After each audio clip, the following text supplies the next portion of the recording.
Hai adik-adik, masih dengan Kak Febri. Di video ini kita akan membahas latihan soal ujian sekolah biologi untuk kelas 12 SMA. Untuk yang belum subscribe, jangan lupa di-subscribe ya, klik loncengnya dan share kepada teman-teman kalian sebanyak-banyaknya. Nomor 1, tentukanlah urutan metode ilmiah. Nah, kalian harus tahu ya, urutan metode ilmiah yang pertama adalah merumuskan masalah.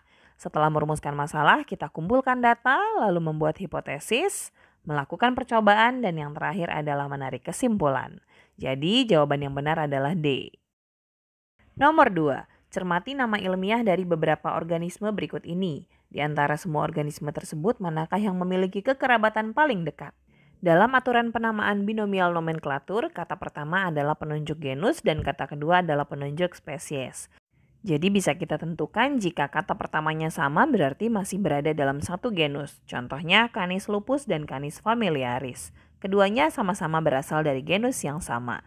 Jadi bisa disimpulkan kekerabatan yang paling dekat itu adalah nomor 1 dan nomor 3. Lanjut ke nomor 3. Minuman yogurt yang terbuat dari air susu dapat mengobati lambung dan usus yang terluka. Proses pembuatan yogurt tersebut karena hasil kerja dari mikroorganisme apa? Kita lihat satu persatu. Rhizopus oryzae itu adalah fungi yang digunakan untuk membuat tempe. Streptococcus thermophilus atau Lactobacillus bulgaricus itu untuk membuat yogurt. Neurospora cytophila itu adalah fungi untuk membuat oncom. Aspergillus wenti untuk membuat kecap, dan Endomycopsis fibuligera atau Saccharomyces cerevisiae digunakan untuk membuat tape. Jadi jawaban yang benar adalah B. Nomor 4. Perhatikan penyakit-penyakit berikut ini. Penyakit yang disebabkan oleh infeksi mikroorganisme adalah penyakit pneumonia disebabkan oleh infeksi bakteri Diplococcus pneumoniae, TBC disebabkan oleh infeksi bakteri Mycobacterium tuberculosis, asfiksia adalah gangguan pengangkutan oksigen ke jaringan akibat penyakit-penyakit lainnya, bronkitis disebabkan oleh infeksi virus atau bakteri, sementara kanker paru-paru disebabkan oleh mutagen bisa fisika, kimia maupun biologi. Jadi yang sudah pasti disebabkan infeksi mikroorganisme adalah 1, 2, dan 4. Nomor 5. Berikut ini contoh protozoa. Protozoa manakah yang menyebabkan penyakit pada manusia? Kita lihat yang pertama, amuba. Contohnya Entamuba dysenteriae dan Entamuba histolytica itu bisa menyebabkan penyakit seperti disentri dan diare. Stentor hidupnya bebas di perairan tawar. Plasmodium menyebabkan penyakit malaria.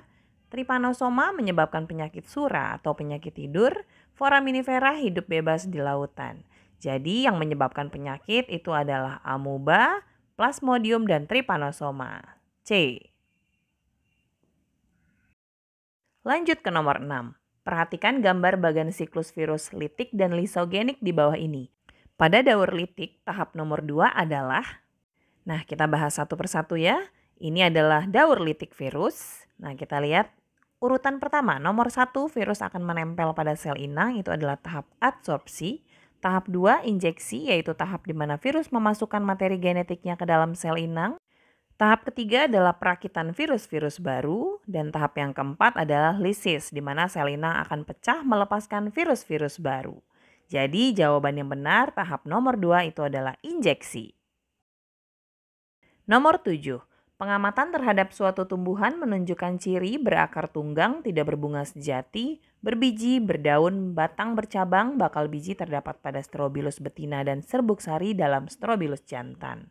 Maka tumbuhan itu dapat digolongkan ke dalam. Nah, di antara semua ciri tersebut kita lihat ciri utamanya adalah berbiji, berarti dia tumbuhan spermatofita. Tetapi tidak berbunga sejati, maka berarti alat reproduksinya adalah Strobilus. Dan setiap strobilusnya hanya memiliki satu kelamin saja, ada Strobilus jantan dan ada Strobilus betina. Ciri tersebut terdapat pada tumbuhan Gymnospermae atau tumbuhan berbiji terbuka. Jadi jawaban nomor 7 yang benar adalah D, Gymnospermae. Kita lanjut ke nomor 8. Di bawah ini adalah ciri-ciri cacing. Ciri-ciri manakah yang dimiliki oleh cacing Fasciola hepatica?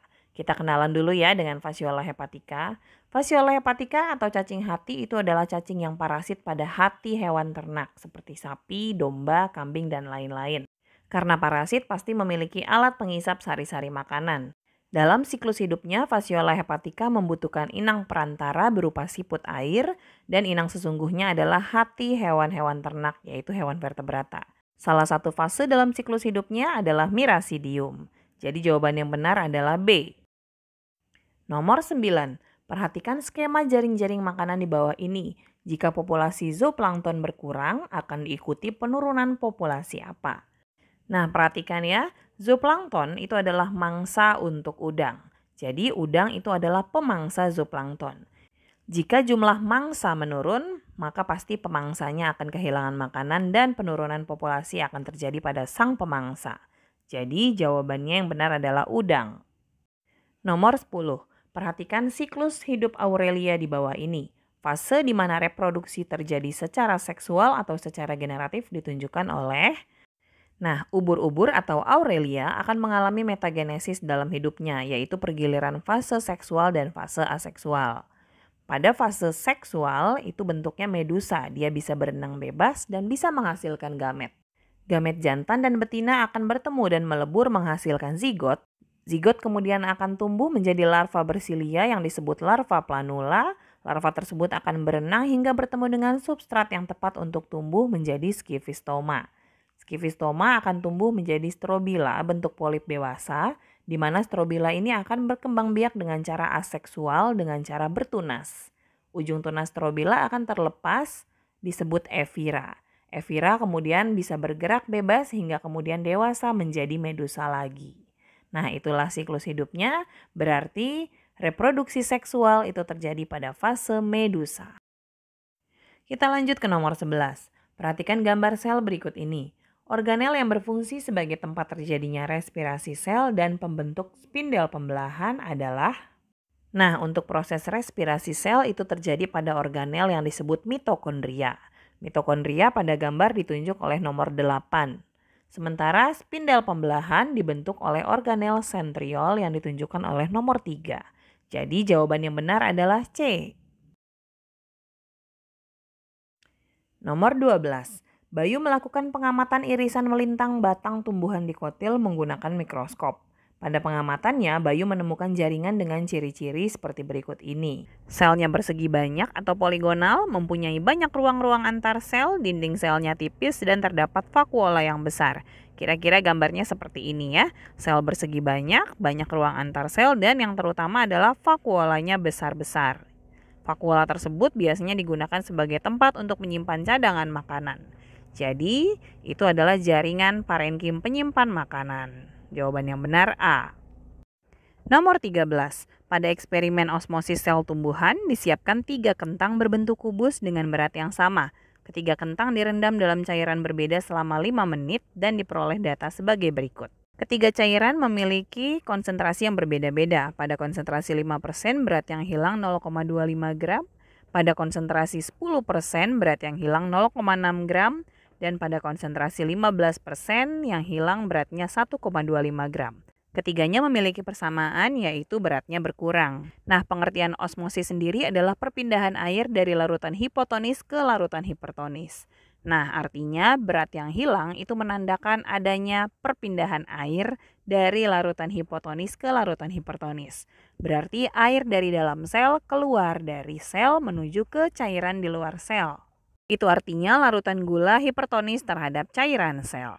Jadi jawaban yang benar adalah B. Lanjut ke nomor 14, perhatikan skema pembekuan darah berikut ini. Label X, Y, dan Z secara berurutan pada diagram tersebut adalah, kita perhatikan ya, skema lengkap pada proses pembekuan darah adalah seperti ini. Jadi ketika kita mengalami luka, trombosit akan pecah dan mengeluarkan trombokinase. Trombokinase bersama-sama antihemofilia, vitamin K, dan kalsium akan merubah protrombin menjadi trombin. Trombin akan mengubah fibrinogen menjadi benang-benang fibrin. Nah, protrombin dan fibrinogen itu adalah protein yang dihasilkan oleh hati. Jadi bisa kita simpulkan X adalah protrombin, sementara Z adalah fibrinogen.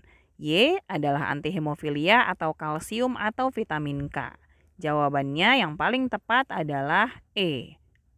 X protrombin, Y vitamin K, Z fibrinogen. Nomor 15. Tulang-tulang berikut yang merupakan pembentuk rangka aksial adalah, jadi rangka tubuh penyusun manusia terbagi menjadi rangka aksial dan rangka apendikular, di mana rangka aksial terdiri dari tulang-tulang tengkorak, tulang dada, tulang rusuk, dan ruas-ruas tulang belakang. Sementara rangka apendikular terdiri dari tulang-tulang penyusun kaki, gelang panggul, tulang-tulang penyusun tangan, dan gelang bahu. Itu artinya jawaban yang paling tepat itu adalah B.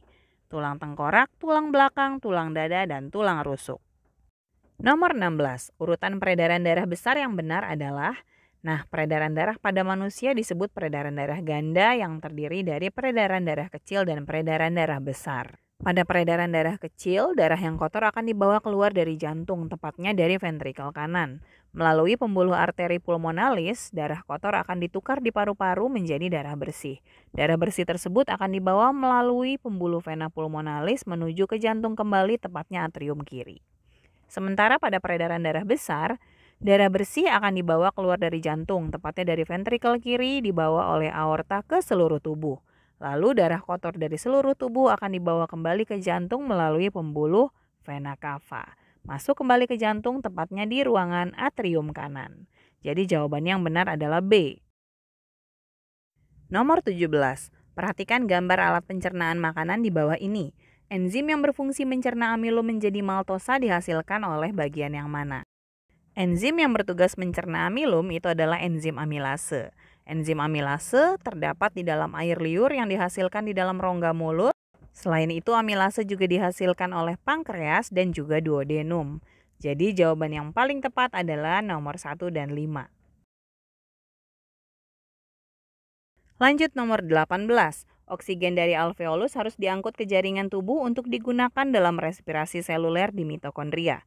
Mekanisme pengangkutan oksigen hingga ke jaringan yaitu proses difusi oksigen terjadi di alveolus. Di alveolus banyak terdapat pembuluh-pembuluh kapiler yang akan mengangkut oksigen tersebut. Oksigen akan berikatan dengan hemoglobin membentuk oksihemoglobin, kemudian akan mengalir bersama dengan aliran darah menuju ke jaringan yang ada di seluruh tubuh. Jadi jawaban yang benar adalah E. Nomor berikutnya nomor 19. Perhatikan gambar di bawah ini. Kapasitas vital paru-paru merupakan akumulasi dari kapasitas vital sendiri itu adalah gabungan dari volume tidal, volume cadangan inspirasi, dan volume cadangan ekspirasi. Itu artinya kapasitas vital itu adalah 1 tambah 2 ditambah 3. Nomor 20. Pada waktu pemeriksaan urin dimasukkan ke dalam tabung reaksi sebanyak 2 ml, kemudian ditambahkan 5 tetes benedik dan dipanaskan. Setelah dipanaskan, warna urin menjadi orange atau merah bata. Kesimpulan dari hasil pemeriksaan tersebut urin mengandung apa? Untuk menguji kandungan urin ada uji biuret dan uji benedik. Jika urin ditetesi dengan biuret dan menghasilkan warna ungu, artinya urin positif mengandung protein.